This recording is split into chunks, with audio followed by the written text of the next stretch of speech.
second chance, why that would be President Donald Trump.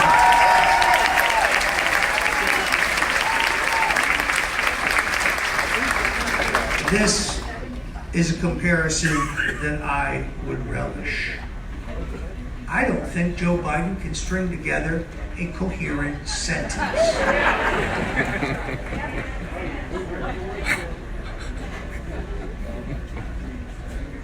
I don't know that the Democratic field is complete.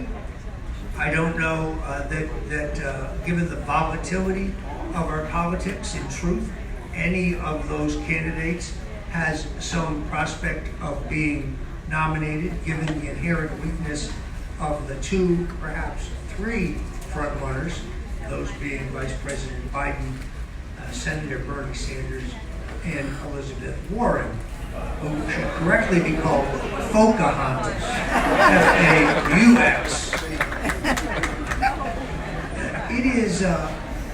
It is absolutely true that the socialist wing of the Democratic Party is on the upswing, and that is why Senator Sanders cannot be underestimated. He has the advantage of having run once before. He has the advantage of having a ready-made organization in every state. He has the advantage of having a very good list of previous donors and previous volunteers. Don't count Senator Sanders out, but it's anybody's race. I don't care who the Democratic candidate is. I think President Donald Trump is extraordinarily well positioned for re-election.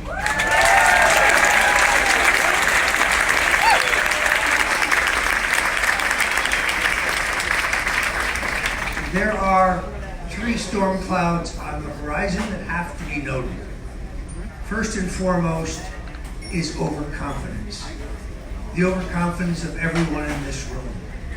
The overconfidence of Trump supporters across the nation. Make no mistake about it, this will be a difficult and hard-fought race.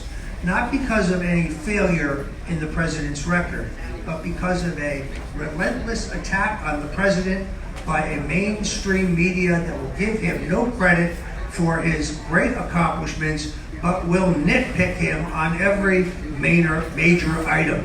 When he's polite to the Queen, which is the way it's done, they speculate, well, that must mean that he wants to be a king. Please. The next major storm cloud is the issue of internet censorship. 2016 was the year in which the mainstream media, ABC, NBC, CBS, CNN, and to a lesser degree Fox, lost their monopoly on the political discourse in America. Only through the rise of vibrant, robust alternative media based in the internet was Donald Trump able to win, because it gave him a platform for him to mount his counterattack, and Donald Trump is the greatest counterpuncher in American political history.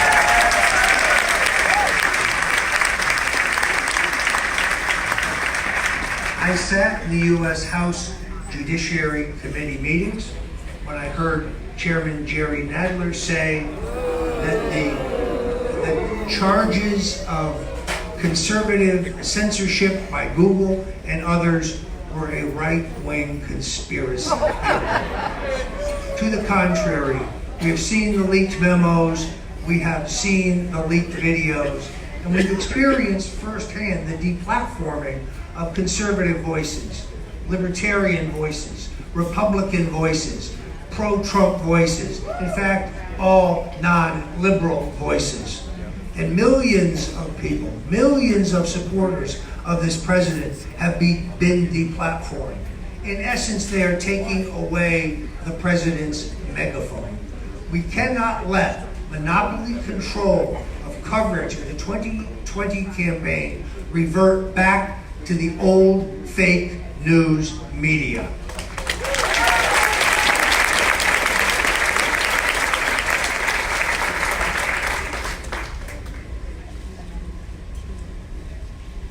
Donald Trump is a man of enormous courage enormous fortitude and enormous stamina. He will never let this country down, nor will he ever quit in his efforts to make America great again. And I'm excited that he chose our home state of Florida to launch his re-election campaign.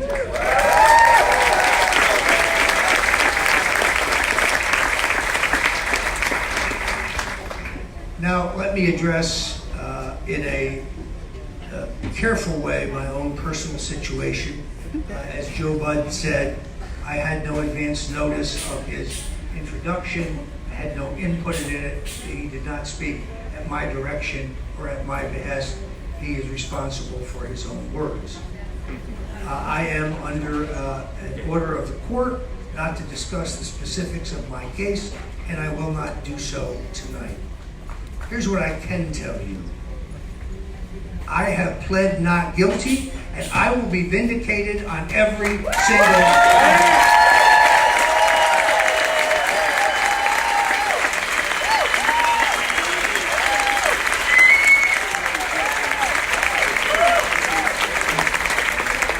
I have vowed a vigorous legal defense, and I will mount one. But the cost of doing so is astronomical. It's in excess of $2 million. Now, I would gladly put up the $2 million myself, but the relentless attacks of the fake news media over 2 years has rendered me close to bankrupt. I have lost my home, I've lost my savings, I've lost most of my insurance, I have sold my car, and I do everything I can to raise the money to finance my legal defense. And despite both the legal and financial pressure, I will not fold, I will not yield, I will not change my course, and I will fight for vindication.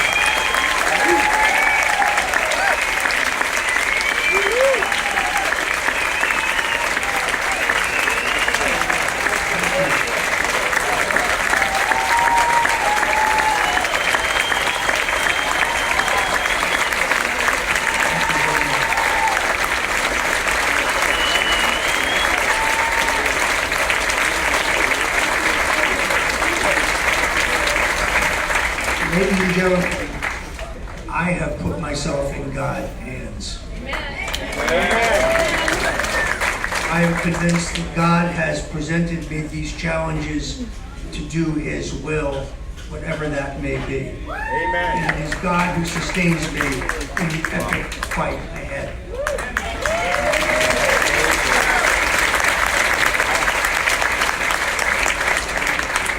Now, those of you who watched me being taken into custody, thanks to CNN, know that when I was arrested, I was wearing a Roger Stone Did Nothing Wrong t-shirt. These t-shirts are going to end up in the Smithsonian Institute. In the back, you can purchase a Roger Stone Did Nothing Wrong t-shirt. You can also purchase a hat with the same slogan, knowing that these sales go to help my wife and I in our struggle to eat, to pay for gasoline, to pay for medical care. Yes, we need your help. There is also a gentleman who has a square. If you want to use your credit card and you want to give to StoneDefenseFund.com, look for Jalen Martin, a very handsome and well-dressed African-American gentleman at the book table, and he can help you in processing a contribution. God will bless you for it.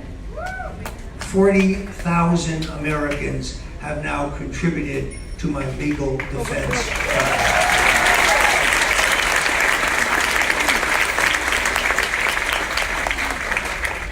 Now I want to tell you about this. This is a Roger Stone.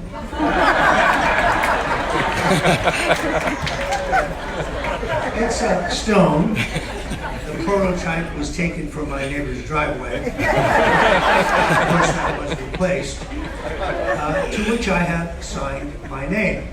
Yes, it is a Roger Stone. We sell it as a paperweight. And in all honesty, we weren't selling very many of them until Rolling Stone and the Huffington Post and the Observer and other left-wing fake news media outlets made fun of me. Now I can't sign enough of them.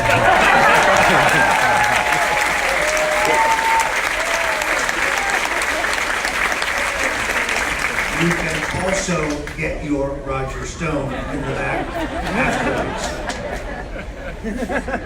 Traditionally, we have copies of my most recent book, Stone's Rules, which is kind of like Sun Tzu's The Art of War, or Machiavelli's The Prince.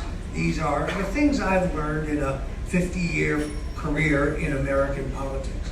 Although it doesn't matter whether you're in tech, fashion, entertainment, or agriculture for that matter. These are the lessons in life that are applicable in any business. It is not really a political book, but that doesn't stop Facebook from rejecting all of my ads that I propose because they has inappropriate content.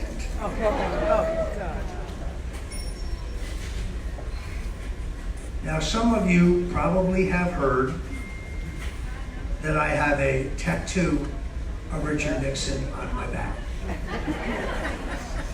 And it's true. It's about the size of a grapefruit. It's the floating head right between my shoulder blades, which means I'm the only person you know with a dick on the front and the back.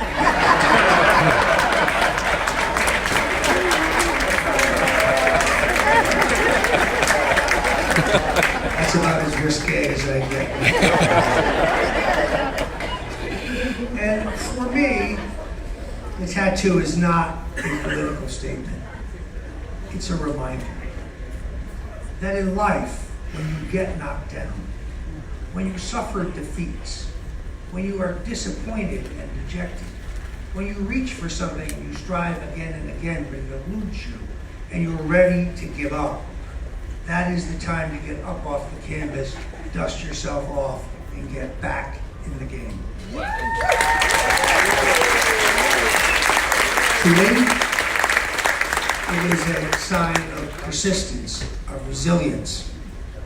A man is not finished when he is defeated, President Nixon wrote. He is only finished when he quits. I will never quit.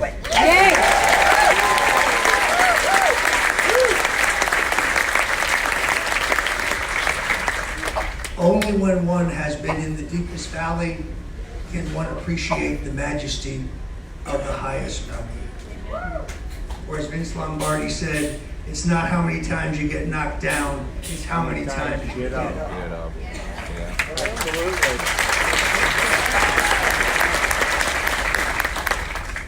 I thank you for your hospitality tonight. I thank the millions of people who are praying for me and my family. If I didn't mention it, you can go to stonedefensefund.com to help us out, as 40,000 Americans have done. I am very, very pleased to be with you.